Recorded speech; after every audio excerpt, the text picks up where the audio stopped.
Started our firm over 26 years ago, and his vision was to connect with people and help clubs in any way that he could. Fast forward about 17 years ago, Kurt Kuebler joined the firm. Kurt's a former club manager as well. He reigns in Jupiter, Florida.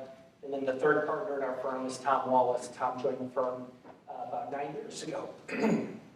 Excuse me, and he comes from Cleveland, Ohio.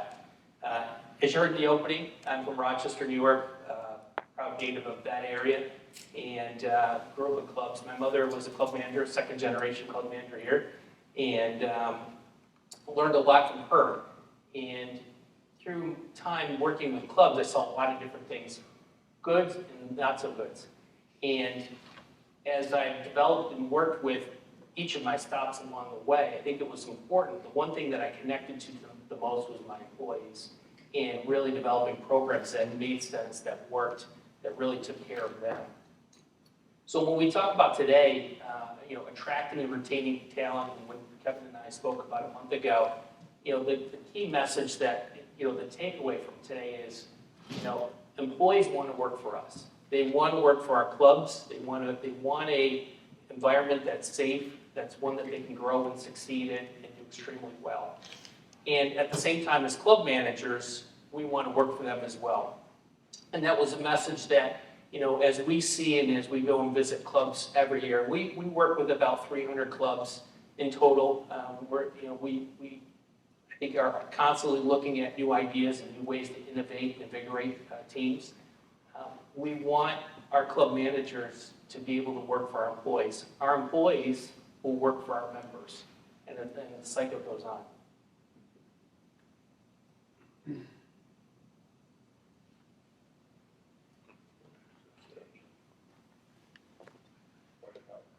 What's that?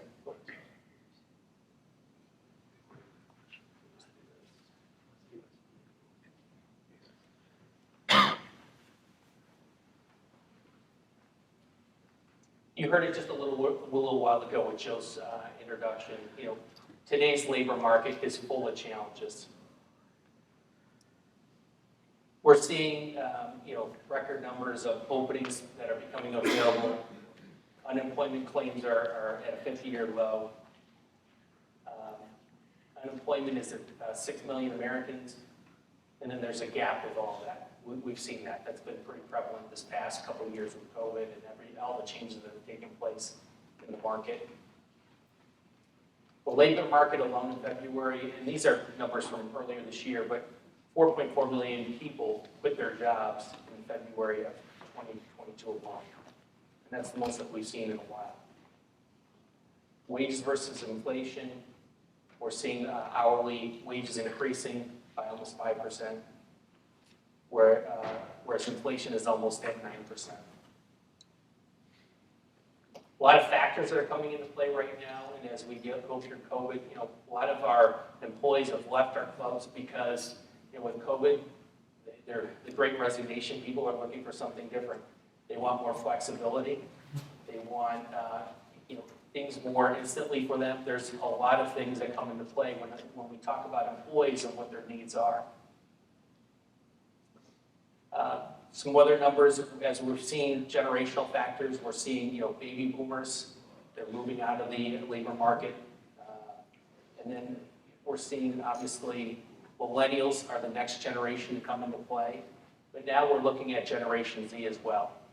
This next generation is completely different from a labor market perspective and what their needs are and what their wants are. When you look at some other scary factors, there's huge cost and turnover. And we're seeing that all the time. That was one of the things I faced when I was at the Country Club of Rochester, especially during COVID, is that, while we saw this change and so many people were out, it put more stress on our managers to perform at a high level without the amount of staffing that we need. And we're still continuing to see that as of today. It has gotten better, but it still is continuing to be a troubling trend. We're seeing this a lot now in the market. Places like Chick-fil-A, they're offering 3-day work weeks. Companies are happening to be, coming up with new ways to attract employees, get them to stay, but also work within their own balance of what they need from their home life. You're seeing a lot of signs posted everywhere. Kiosks are becoming more and more prevalent. You're seeing those all over the place. Where I live in Rochester, Wegmans, in my hometown, there's a Wegmans that, a third of what the market is now, where it used to be checkout lanes, are now kiosks, because labor is there's such a shortage with the amount of people that are available. Signs all over the place. You see this at Lowe's, you see them all out. Just not enough help, right? It's clearly there's a demand is bigger than the supply. Out of all the slides, there's a couple key ones that I wanted to talk about today. This is one of them. One of the things that was eye-opening to me during COVID was the fact of, we always look at our clubs, and as a general manager, I looked at my employees, and then there's a great need of, we have to have them here, we have to be ready to go on a constant basis. But sometimes our employees have bigger challenges in life that we don't know about. A lot of this, I think we started to really see in the last 2 years, but it's something that we have to think about moving forward, because their world is much bigger than ours. So what are some things that we can do as clubs and as club managers to attract new talent? One of the things that I stress a lot about is looking at your employee pages on your websites. How many clubs have an employee section where you can click? And I see one, that's good. There should be a lot more. And hopefully after today, we can take a look at what you have. But one of the things that's very important that we see, especially with employees, is making sure that there is a place on your website that a potential candidate can go, look at what your club has to offer, and it's a good way to be able to showcase what you do at your club and the types of positions that you have. We hear a lot about from clubs, the importance of emphasizing benefits and career development. This is big for our employees. There's a sense when an employee joins your club that they're going to succeed. And what are the systems in place for them to do that? Is there availability to grow and develop within your club? That's I think, a very key component that you should look at as well. When you're evaluating your club, what systems do I have in place for my employees to grow and develop? You see this from Rocket Farm restaurants. If you go to their website, they talk about culture. And one of the key things that they have in here is that we serve a person who is serving our guests. And that's exactly what our employees do on a regular basis at our own clubs. If you see in their career postings here, there's 2 areas. There's career development, and then there's employee development. There's employee benefits that they clearly put out on their website. They also have what's called the Rocket Farms University. This is just like what you'd find in an MIT program. Essentially, it's laying out the format for an employee to grow from day one exponentially over a number of years. One of the examples that they give, if you look at, you want to become just an employee of their restaurants. So this is an outlook where, you could use this concept at your own club. A steward comes in, or a machine washer, dish operator, year 1, or a line cook. This shows progression and a pathway. This is what employees are looking for. When they're coming to your clubs, they want to have a clear understanding of where they're going.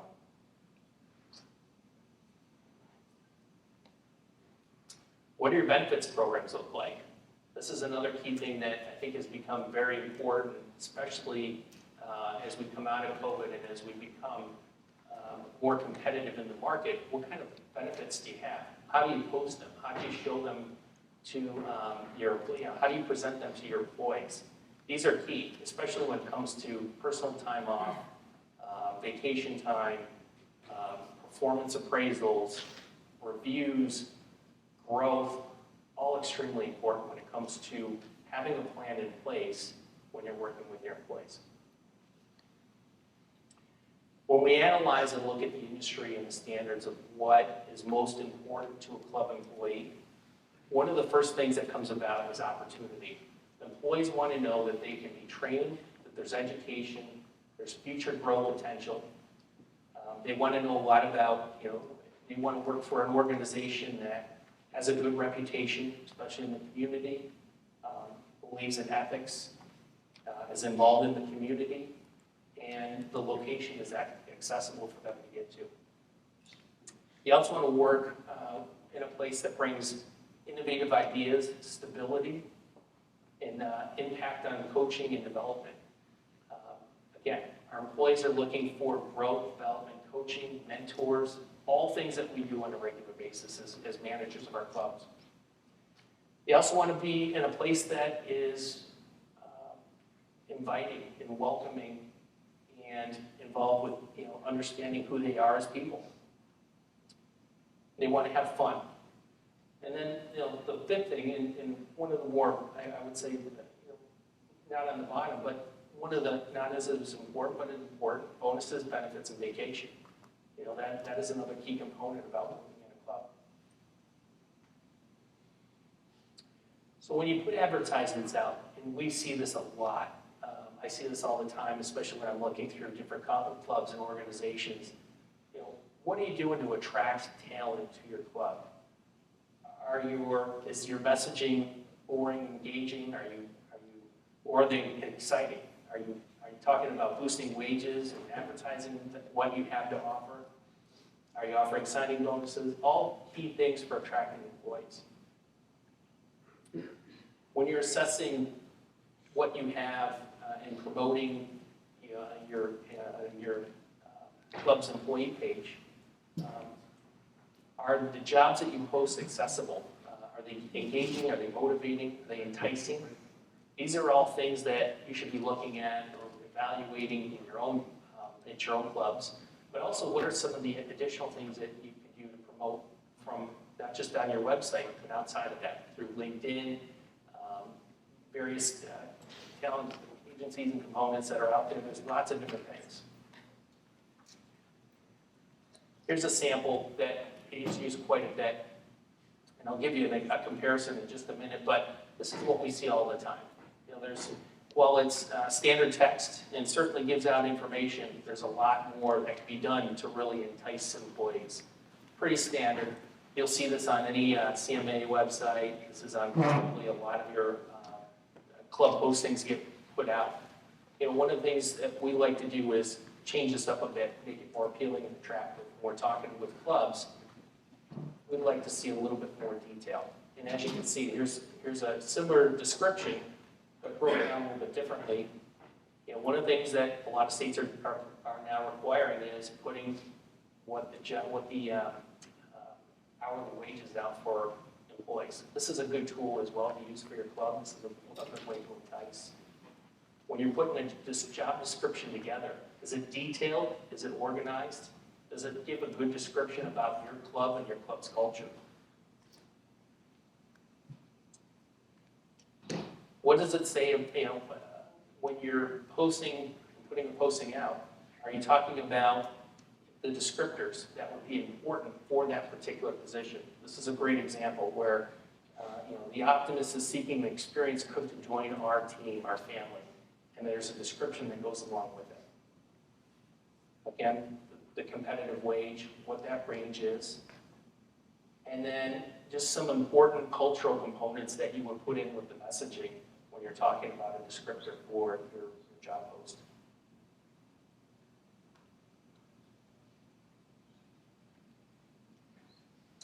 Here's one that we like, and I've used this before.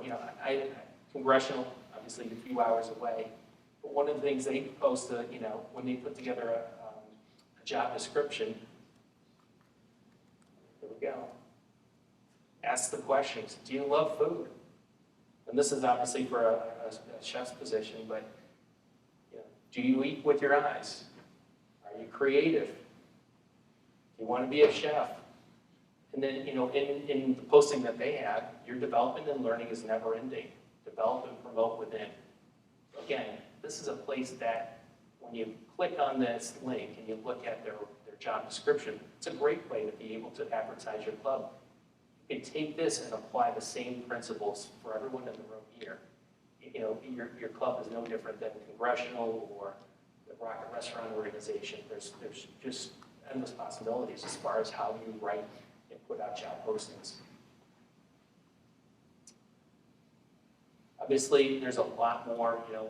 10 years ago, I was putting jobs in on one or two different sites. There's a number of different ways that you can go about recruiting employees. Indeed, Monster, these are all very important. But I think, the most important when you're talking about recruiting the best employees for your club is oftentimes through your own employees.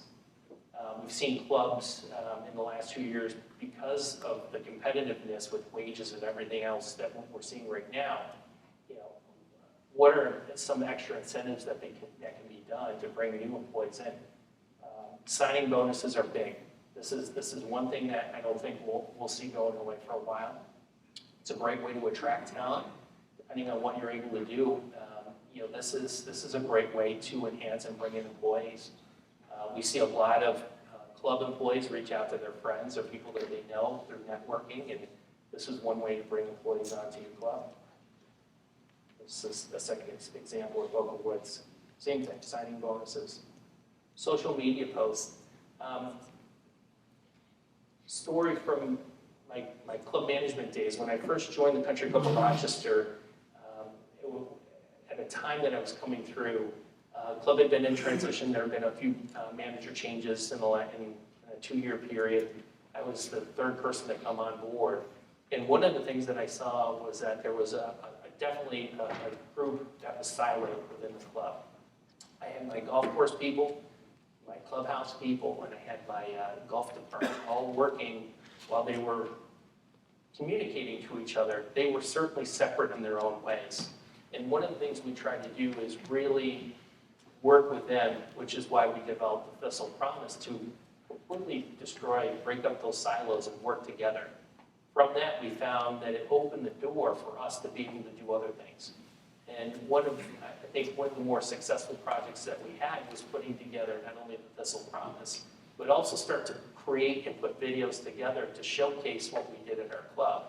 And we use that as an advertising piece through LinkedIn and a couple other resources. And that was very successful for us. We put it on our club website, and it gave new employees, potential employees, the chance to see what we were doing. This is an example. I'm going to show you a video in just a second. Oak Hill Country Club, which was a competitive club of mine, just directly, literally, there's a road on Elms Creek that runs between Country Club of Rochester and Oak Hill. Oak Hill is a powerhouse, obviously club, one of the top 25 in the country. But they certainly have developed, and Chad Ellis is a close friend of mine, great leadership, great teams over the years. And one of the things they do is they do activities outside of the club as a way to bring the team together, but also promote the fun and just different things that they do in their club.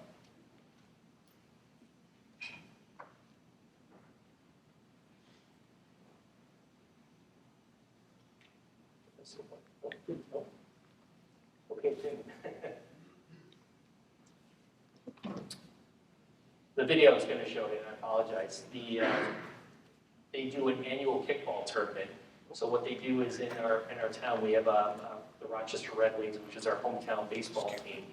They rent out to Oak Hill's staff every year the opportunity to be on the field and play kickball.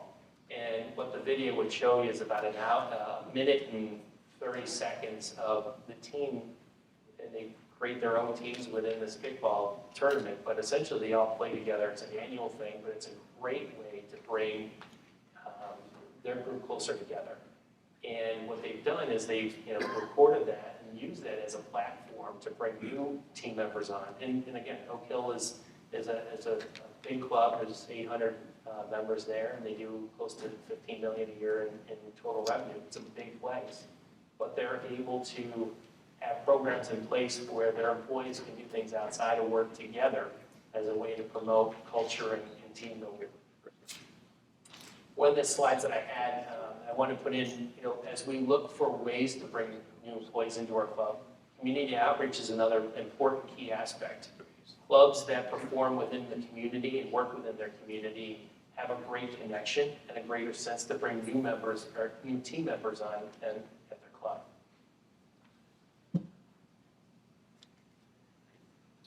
Again, where are candidates coming from? There's a number of different places that you can pull candidates, restaurants, laundromats, festivals, churches, social events. There's a great story, Tom Wallace, who I mentioned earlier, hails from Cleveland, and this is probably 20 years ago. He was the general manager at the country club in Cleveland. And he was out to dinner one night with his club president, I believe, and they were at this local Italian restaurant, and they were, had a great experience. The chef prepared this just amazing meal for them, and as Tom would tell it, he said, he wanted the chef to come out and he wanted to meet him. And so the opportunity presented itself, the chef comes out, and actually the chef went to the wrong table first, and then eventually made his way over to Tom. But then, as the story goes, they instantly connected within a matter of a couple weeks. While the chef wasn't looking to necessarily leave this restaurant, Tom was very active in recruiting him to bring him to his club. As history goes, this chef ended up moving into club management and now is the general manager of the country club of Benetera in Naples, Florida, Carmen, Missouri. Carmen is a great guy and it is an innovator in itself, and had that interaction not taken place, Carmen would not have been involved in club management and contributed the way that he has. So it's amazing where a lot of times we bypass some things. Great opportunities are sometimes right in front of us.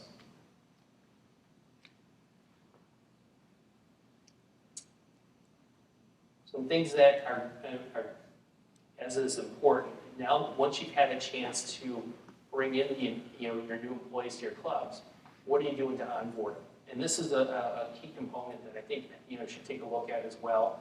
What's your onboarding programs? What do you do for orientation? Once you have the employee booked into your club, what are you doing to onboard them and make sure that they have the information they need to succeed? These are some stats that we've collected over the years. 25% of the employee turnover happens in the first 90 days. Why does that happen? It's called poor planning. Oftentimes, we intentionally bring employees in, but we are not providing them the right tools in order for them to succeed. And I'm just as guilty of doing this myself earlier in my career. We hire an employee, put them onto the floor and say, okay, good luck. Well, we found that, over time, that doesn't work. You have to have a good plan in place. When you onboard an employee, you're really taking them in as a part of the family, as a part of your team, and you want to make sure that they have the tools necessary to succeed in the club. Best companies, the 35% are more likely to begin an onboarding process before day one. That's a suggestion that we make. So a lot of times, you'll have an employee and they may start and do an onboarding program 2 weeks after they started.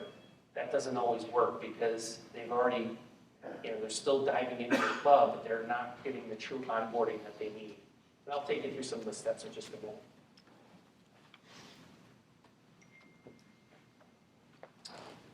Out of all the slides that I'm going to show you today, this is probably one of the most important ones that, take pictures, take notes on this one. This is what we see as consultants when we go to our clubs. Why are people staying? Well, there's a number of things. They're excited. They're doing challenging and meaningful work. That's one of the top things that we hear from employees when they visit with us. They have strong, supportive management. And a lot of times in a situation, boards as well, that really believe in the employee and believe in the commitment to providing the very best for them. They have good bosses, essentially. They're being recognized. I think we have, as we build our employee programs, we have to do a lot more when it comes to honoring our employees when they hit their milestones. 1 year, 5 years, sometimes 35 years in a lot of our clubs, right? What are we doing to recognize their accomplishments?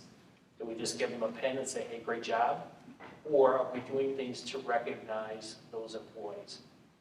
That's one of the, when I see best practices at clubs as I've visited clubs just in my short period with KKW, it's the managers that are bringing the employees out at the key times, during any tournaments, annual meetings, they're coming out, they're getting recognized as, who they are. And I think there's a great sense of value that comes with that when you're showcasing your best people that are taking care of us. We talked about this earlier, but career growth, learning and development, again, that's such a huge component. We have got to be able to, and this is such an important piece in our industries, develop and recognize, because those are our future. These are the people that are going to take care of us down the road. While they may be starting out as a dishwasher or a busser or a server, they will eventually, in this group, sometimes your guys in the bag room or girls in the bag room taking care of your clubs and taking care of your gear, making sure those are the people that are going to be there in the future as you grow older with your family. So what are you doing to take care of them? Is it a positive work environment? This is a sticky one, because obviously, with COVID and, coming out of a pandemic, cultures have changed a lot. One of the things that as managers we should all be doing right now is assessing and getting a temperature of what our club cultures are like. And I think that's starting to change quite a bit.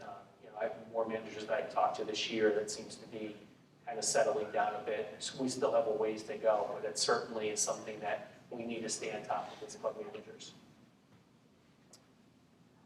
Excellent facilities for employees. This is one that I see a lot.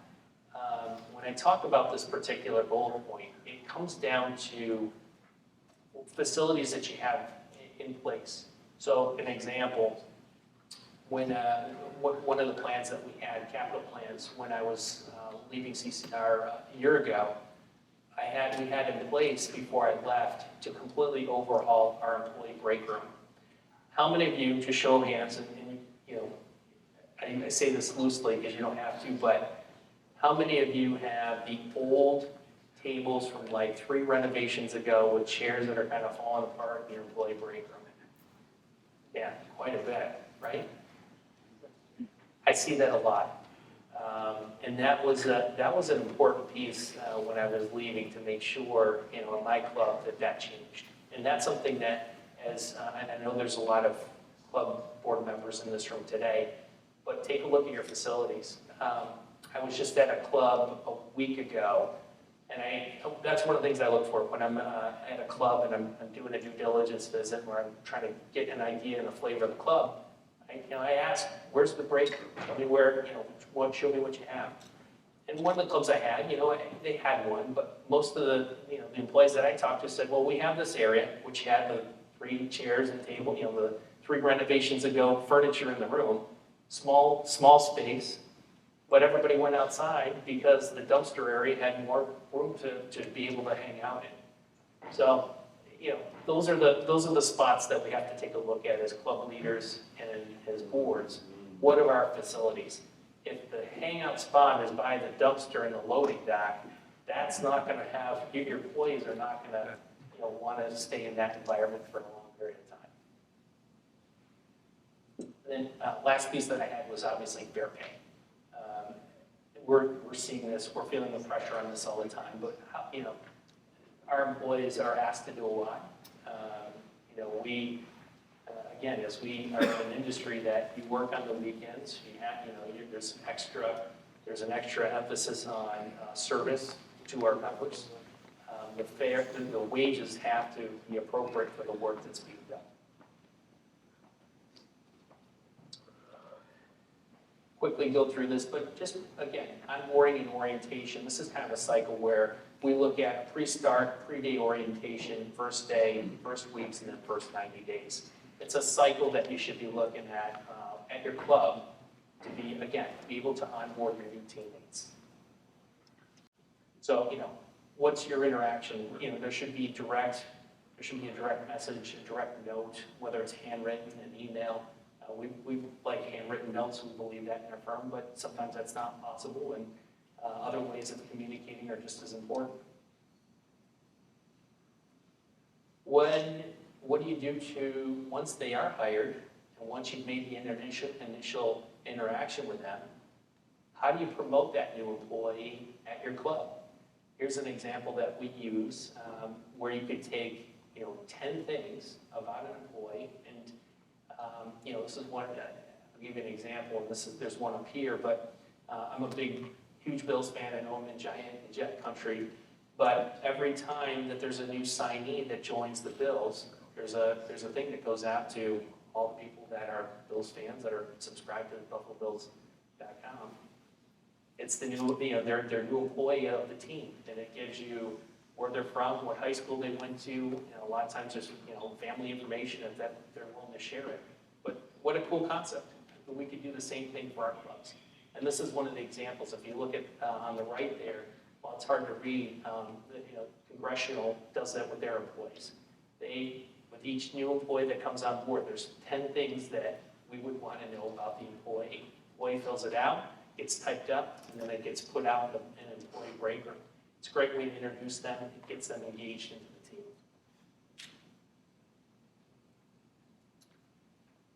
Your pre-start behind-the-scenes visit. Do you have all of your necessary things in place before they get started? Do they have their uniform? Do they have their name badges? Do they have their IDs? Do they have all the training materials needed for them to go day one? What's the orientation day look like? This should go out to them prior to any new employee coming to the club for the first time. What's the arrival experience? Are they greeted along with their, the new, your current team? Is the new team greeted when they arrive? Is there a sense of, building pride and culture in the presentation that you're going to deliver for the day when you do your orientation? What are your mission, your values, and your beliefs when you start to onboard them? Have you given them a proper tour of the club? And we do this all the time, right? We have our restaurant employees or our clubhouse employees that have never seen the golf course, they've never seen the grounds crew or the grounds crew building. That should be part of the orientation. Give them a chance to see all the facilities. And the same thing for our grounds team and our golf team. Rotate them around, but give them the opportunity to see the clubhouse, dine in the clubhouse, see what the meals are like. These are all good, positive ways to onboard your new employees.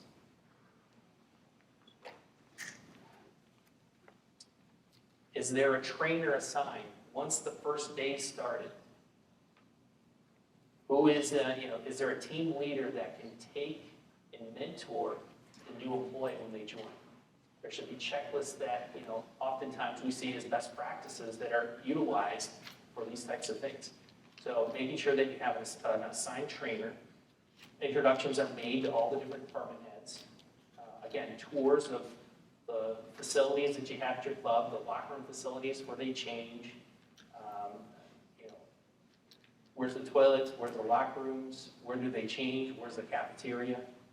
You want to make sure that on the first day you're doing an overview of the training that they're going to be doing while they're on property over the next 90 days or so.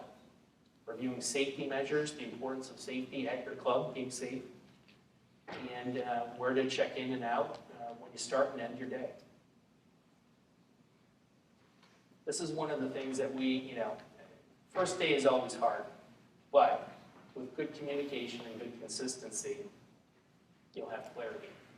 And that's one of the things, one of the key onboarding components is these three things: communication and consistency.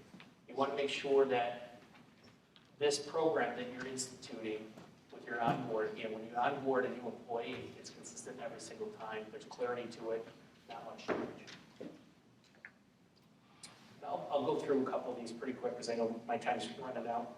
But essentially, you want to have systems in place for the first 1 to 2 weeks where you're building relationships, you're building skill sets. You've got, constantly working with your department heads are working with their team to make sure that they're thoroughly trained on every area that needs to be looked at for their job.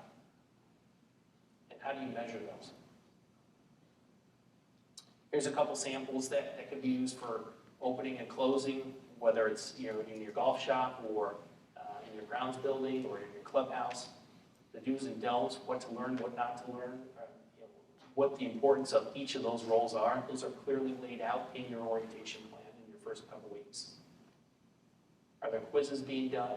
And when we do quizzes, you know, assign, as managers and department heads, assign somebody to be able to do those. The point of the quiz is not to catch them or, you know, to find out that they aren't doing a good job. The point of the quiz when you're giving these is to make sure that you're evaluating where they are in the training process, and if they're falling behind in a certain area, to continue to work with them to develop them, make sure that they understand their role. And then obviously, after the first 90 days, you want to continue to have ongoing support. You want to make sure that they're totally immersed in the culture of your club. They now have friends that they're working with. 30-day stay interview is a way to make sure that you're checking in with your employee, make sure that they're happy.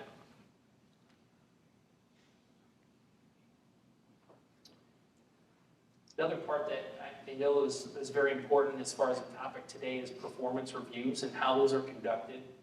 You know, one of the things that we find within clubs, and this is on an executive level all the way down, it filters down, is making sure whenever you're doing a performance review that there's clear goals and objectives, and are they realistic? That should be with any line level employee all the way up to the top. What are the goals? Is there clarity in how you're setting them? What's the employee's involvement, whether it's a department head working with an employee or whether it's a club board working with a club manager? That wasn't me. You know, you want to make sure that the employee's involved in putting together their own review. Make sure that you're getting good feedback from your club as well. This is a good way when you're doing a performance review.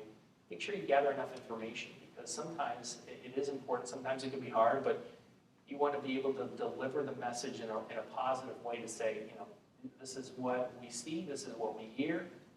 Lines of communication are very clear, and you want to be able to you know, give positive feedback for that individual to grow within your club.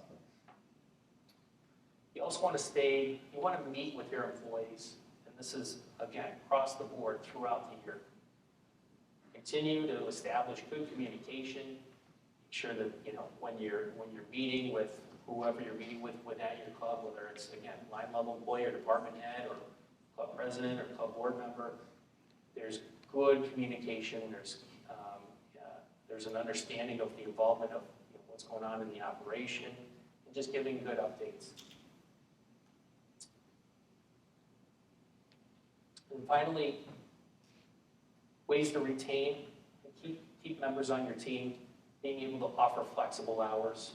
And this is important as the Generation Z employees come into play. Time is going to be critical.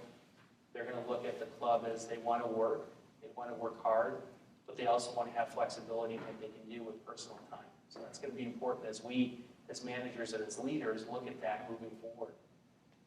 Well, again, ongoing training, cross-training, so departmental cross-training for those that are unfamiliar, we want to have within our club ways for, you know, if it's, you're working in the kitchen and back of the house, there's opportunities to move to the front of the house, vice versa. If you're working on grounds, there's opportunities to work in other areas of the club. It gives employees a sense of the full involvement, the full scope of what you do and how you operate.